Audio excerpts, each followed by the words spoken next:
Another episode of Flight Tales with Brennan Go. There you go. All right. Good job. Is this how I should be? Yeah, you should. Yeah. I mean, we can take this thing off and hold it like we did the first time. You know, take the get rid of the booms and hold it like this. A nostalgic. No. I was about to say I like this way better than the first time. The first time I was like groping the microphone close to my mouth, so we're a little bit better. So where did we leave off? I think last time you weren't even a CFI yet. Nope. Working on commercial. It was right before commercial. And it was right before commercial? I think so. Oh, I was thinking you'd done commercial already. Did I don't know. We're trying. We got to go back. Yeah, we got to go back. we didn't prep for this thing. We got to go back and look at this. It's a little too late now, but yes. Well, I mean, all right. Well, we'll just talk about commercial. I mean, you did your commercial check rod. When did you do your commercial? December 18th. December 18th? December 18th did the commercial check ride. Oh, well, yeah, it was after that because we didn't start doing this until January. Oh, yeah. Then we don't need to talk about commercial. Yeah. No, forget about commercial. CFI, because you were about to do your check rod. Yeah, and I said something about hopefully I pass. Yeah, we here, so I guess we did make it. Yeah, yeah. Now you work here officially. Yeah. Hence the shirt, the Owens on the shirt, the Owens shirt. So what? It's been 5 months then. How many hours you got now? 460. So okay, about 100. And you finished with what?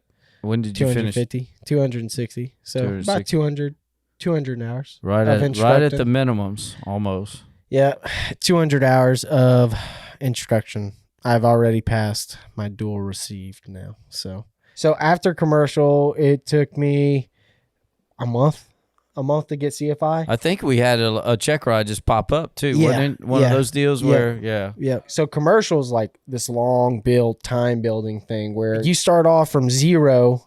And then by the time you get done with the instrument, you're you're probably like at 150 or something like that. But you got to still build time to get to 250 to take your commercial check ride. So like there's 100 hours there that you're just flying a bunch and doing the maneuvers and kind of trying to learn how to pass your commercial check ride. And then once you pass your commercial check ride, you're going from all left seat maneuvers and you're going to the right seat trying to do the same maneuvers to the same standards as commercial and then also teach it while you're doing it. That's the hardest part is like going from like commercial when you're in the left seat, you did 250 hours in the left seat and you don't have to explain it. You're just doing the maneuver.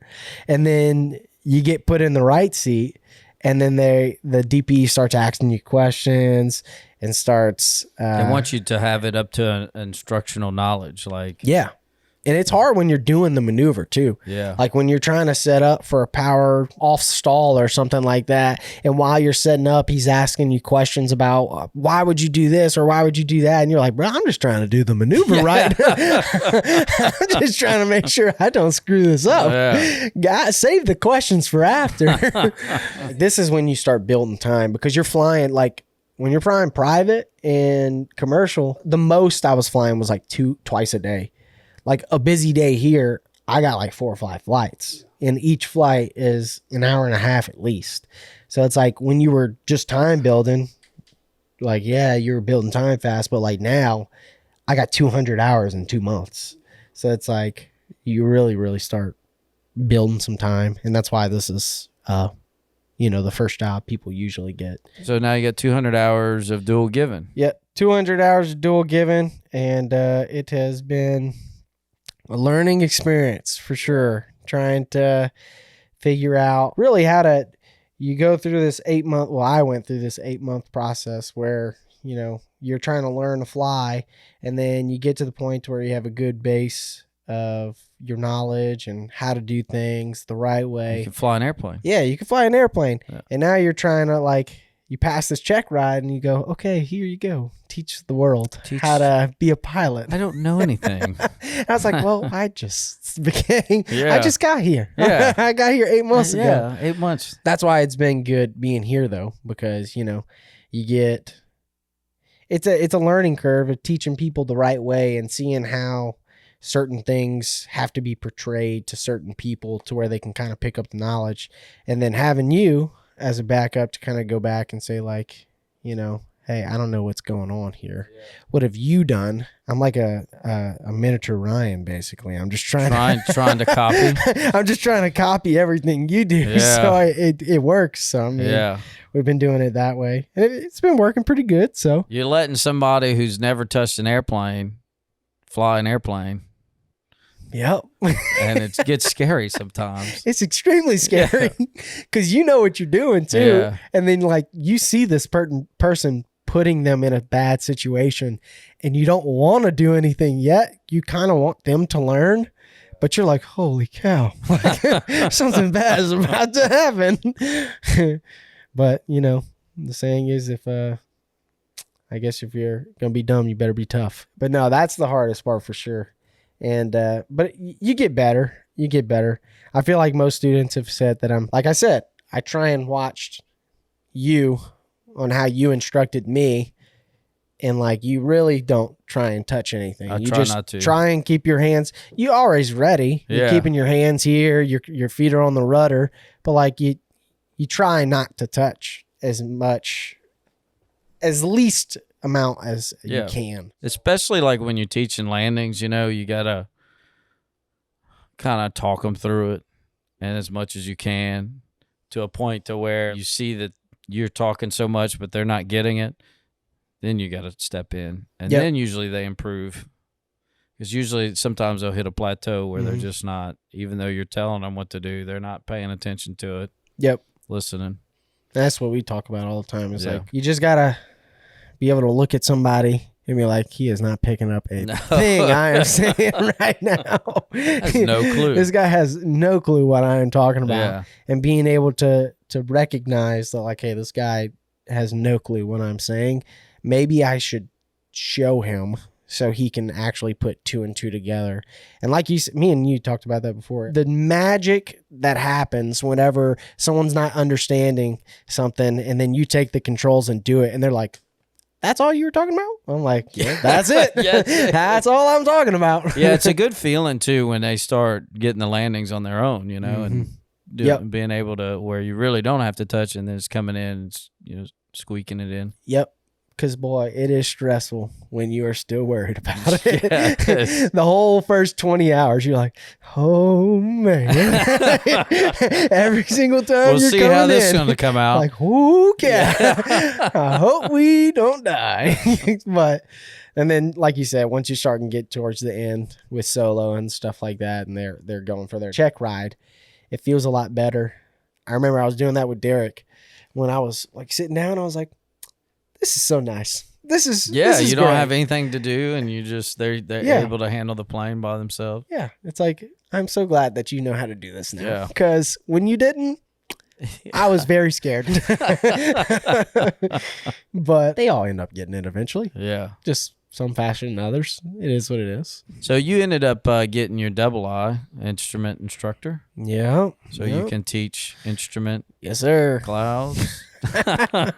Which is just as scary as doing landings with people. But you haven't had that as many students though. No. Have you, instrument students? Well, I feel like I got thrown into it pretty fast, because like as soon as I got my II, I had like 2 people come straight to me. Yeah. So like now, like Fernando and Brant, they're 2 of the students that were the instrument. So as soon as I jumped into it and I got my II, I had 2 students that were flying everyday instrument. Yeah. So I had 2 students flying everyday instrument and 2 students flying private every day. So I will say it keeps you up to date with everything. Yeah. You never lose instrument. No. You kind of stay with it the entire time. But have you gone IFR with the? Yeah. It's how's that going? IFR is basically like cloud. You have visual flight rules, which is where you can see outside, And then you have instrument flight rules. You can go through clouds and stuff. Yeah. And you're in this white bubble basically, and you can't see anything.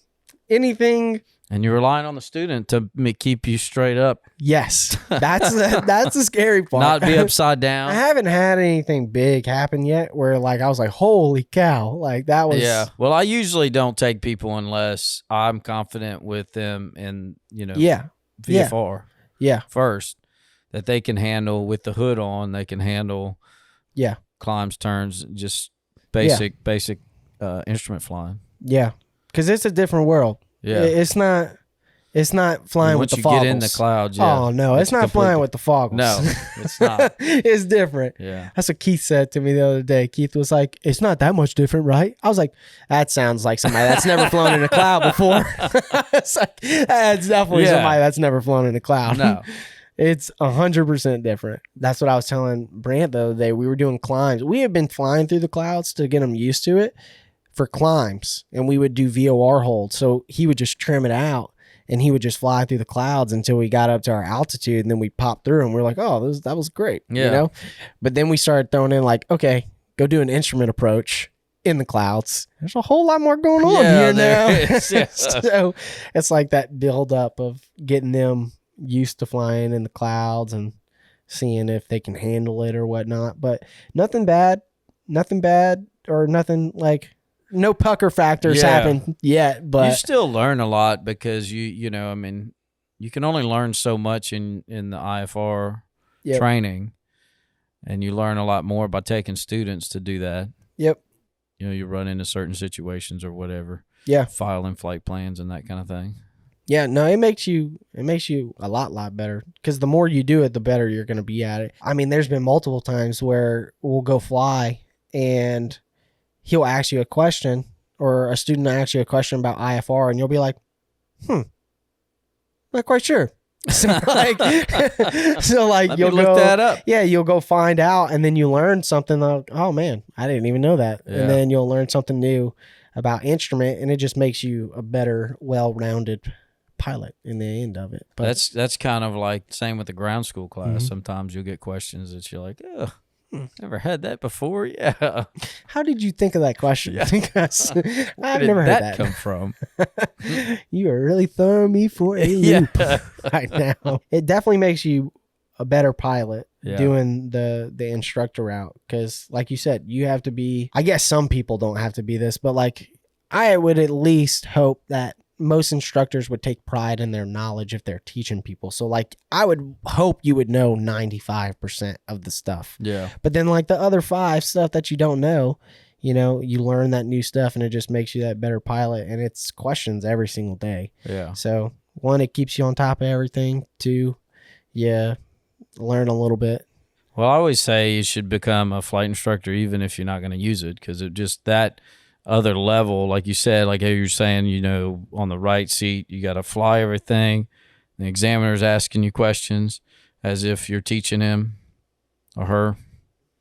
And that's not the fun part. Yeah, and that's not fun. But just getting to that knowledge level, I mean, it just makes you, it's just another step above. What point would you grab the controls and say, look, I got it? So are we talking about in the clouds? In the clouds? Yeah. I try and let them make the mistakes and let them catch it for as long as I can. And I always tell people, if you're ever I'm only going to take controls if you're putting us in danger or the plane in danger. Yeah. If one of those 2 things are happening, I'm taking it. And so I guess if we were in the clouds and if we're banking and we're supposed to be going straight and we're at like a 45-degree bank, I'm taking it. Like we're doing something way wrong right now, and this is not right. Another thing, I guess, if they start pitching up and they get to a certain, and it starts getting slow, I'll let them see if they start getting slow or whatnot. And then if it starts getting to that point where like, I'd say bottom of the green arc or like towards the bottom of the green arc, I'm like, hey, watch your airspeed. Yeah. Like, watch your airspeed. I mean, I've always watched, I really watch in the clouds because you can't see anything. So I'm sitting there looking at the instruments just to make sure we're not upside down. Yeah. And you're not doing anything. Yeah. You know, whenever they're like, oh man, that's exhausting or something like that. And it's like, I'm exhausted too because I'm doing the same thing. Just like you. I'm scanning just like you because I'm trying to make sure you're not doing it wrong. And then that's how I catch you. And I go, hey, watch your airspeed. You're getting really slow. You're like going right above stall speed right now. But like you said, you can, a lot of the times you can catch them and talk back. But sometimes they're like, what? Oh, they'll say what? I'm like, what do you mean what? I had a private student do that the other day on landing. He was a new guy. He never came here or something like that, but he was getting ready for solo. And I just told him, I said, hey, I'm going to give you the opportunity to go around and go around. If you don't go around and I feel like you should go around, I'm going to tell you to go around. And if you still don't go around, I'm going to go around.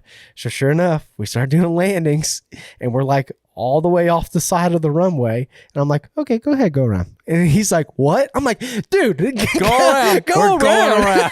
So that was my chance. I gave you the chance to go around and we're going around. You can kind of talk them back into it, but it's like, what do you mean what? Like, listen. You end up repeating yourself a lot. Oh. Because they don't hear you a lot of times. They're trying not to die. Yeah. So they're doing the same as us. You just got to say it over and over again. And then the right rudder. Sometimes, right rudder. I think we talked about that last podcast. We were saying something about right rudder, and I fully understand that now. You're coming into land, and you're like, all right, a little bit of right rudder. Yeah. Right rudder. Rudder. Please put the rudder. Push more rudder. It's like, yeah. And then the flare. The flare's the other thing. It's like, all right, stop flaring. Flare. All right, go around. Come on. All right, go around. Go around, please. You say it a lot. It's like, it's just an experience thing. You learn your limits, or you learn the limits that you can allow, basically, before you have to do something. And I'm probably, like I said, I'm brand new too. I don't know exactly the limit that I should. Your limit gets bigger and bigger. Yeah. I'm probably not as lenient as you. Yeah. But like, I try to be lenient, and I'm sure as I get more and more experience with it, I'll probably let them do more and more. You just know what's going to put you in trouble. And that's kind of what wives are petrified of me flying. Well, my wife is petrified of me flying. I don't know about mine. I'm saying wives in general. I don't know about mine. I don't know. Mine is, she's like, let them go. Yeah, that's right. Get them out of there. Yeah. Put them with the worst one. Yeah. That's why I refrain from saying like, yeah, I almost died today. And she's like, what do you mean? I was like, but no, I didn't almost die. I'm just being exaggerated. But what I tell her is like, she's scared that the students are going to put me in a position that ends up hurting me or the student or something like that. But I tell her, the CFI has been flying for X amount of hours, and you can recognize when the student is putting you in a position that's not going to be good. So like, you're able to catch things before they would, because they don't have the experience of what they're doing being wrong. So you know that they're doing something wrong. You know when you need to step in, because you know that once it gets to this point, I probably won't be able to fix what this person's doing. You're always a step ahead of the student because you just have a little bit more experience than the student. So you can kind of catch things before they even recognize that they're putting themselves in a bad situation, if you're paying attention. You have to build the trust with the student, so like in the beginning, they're brand new. You don't have any trust in them. And then as you teach them, you see them getting better and better and better. And then eventually you're taking a nap while they're doing pattern work, Yeah. Eventually you get there. In the beginning, definitely not. In the beginning, you're not. You're working a lot because you got to tell them what to do, tell them everything. And you got to be specific because they'll do exactly what you tell them. Yeah. And that's not what you meant, but sometimes it's, yes. And you got to watch how you word things. You can't say a little. No. Give it a little bit. And then they're like, they give it half throttle. I'm like, whoa. Yeah. That is not a little bit. That's not a little. That's too much throttle. Yeah. Take one time for you to learn. Yeah. Too much throttle. They pick it up though. And like you said, you learn what you can give to them, and you kind of see what they are able to do. So like based off of that last lesson, they'll get to a point to where you're like, okay, they're getting pretty close to where I don't have to do much for landing. You're not as like trying to watch every move that they make, but you're more just kind of relaxed, waiting there and just seeing if something's going wrong or if you need to step in for them. So it just slowly gets more relaxed as you go. I will say that is the benefit to flying with instrument students. That's why, they already know how to fly pretty much. Yeah, you can go with a private student in the morning. Like I got the private student at 8 that hasn't ever flown, and then at 10 you go to instrument and you're like, oh man, thank God we're here now. But it's a lot, but it's been good. I have fun. I like teaching. So see, how many people have you signed off to? I was supposed to do Derek Morvant, but that I don't really count that because he was he got sick or something. What happened? Yeah, I was supposed to sign him off like 4 days after I got my my CFI, and I went to go sign him off. My CFI wasn't even in the system yet. Oh, okay. You're so new that it didn't even. It wasn't even in the system yet. So when we went to go sign him off, I was just like, it's not letting me. So Ian had to like run in there, sign him off real quick, and then he passed. But still, he flew a lot with y'all. Derek was the first one that I took from zero to private. I was with him the whole time, and I could sit here and say, yeah, I got him his stuff. But look what I did. But he flew every single day from Monday to Saturday. Yeah, didn't you have to tell him to just take a break? Yeah. I gotta go home. Hey, look, it's Sunday. He was like, I'll fly on Sunday. I was like, you can fly on Sunday. Yeah, you go fly by yourself. Yeah, I'm going home. Yeah, he flew every day. So it's like I could sit here and say it was all me, and I did a lot of it for him. But like, yes, I helped him. But it does take a lot of the student, too, to want to go. Yeah, they have to do their own thing, studying and stuff at home. You can't shove all the material down their throat, like they've got to do their own studying and go home and do their own thing. Yep. So those are really hard. Yep. In the ground school. I mean, we were talking about that with them last night.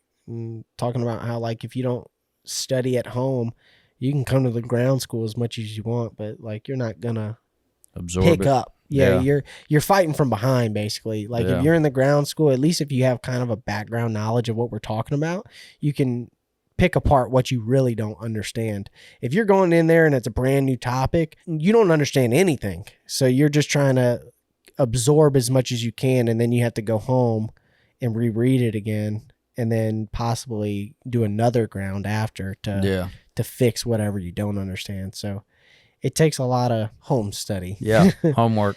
But Derek, him being the first student was amazing because he did all of it. It's funny because we had to tell him to slow down. Yeah, yeah. We had to let's just go take a break. You don't get it done in 2 months. He got fatigued. I mean, he got tired because he kept coming so much, and so go home, take a nap.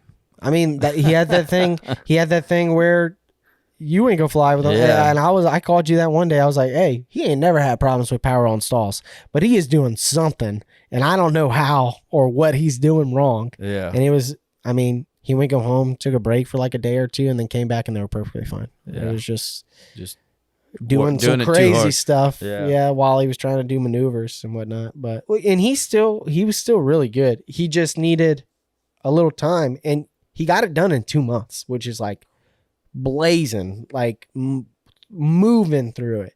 And you don't get it done that fast by just like sitting around and like kind of letting the material come to you. You have to do a lot of self-study on your own. You have to do a lot of flying. He has the record right now. Yeah, he has the record.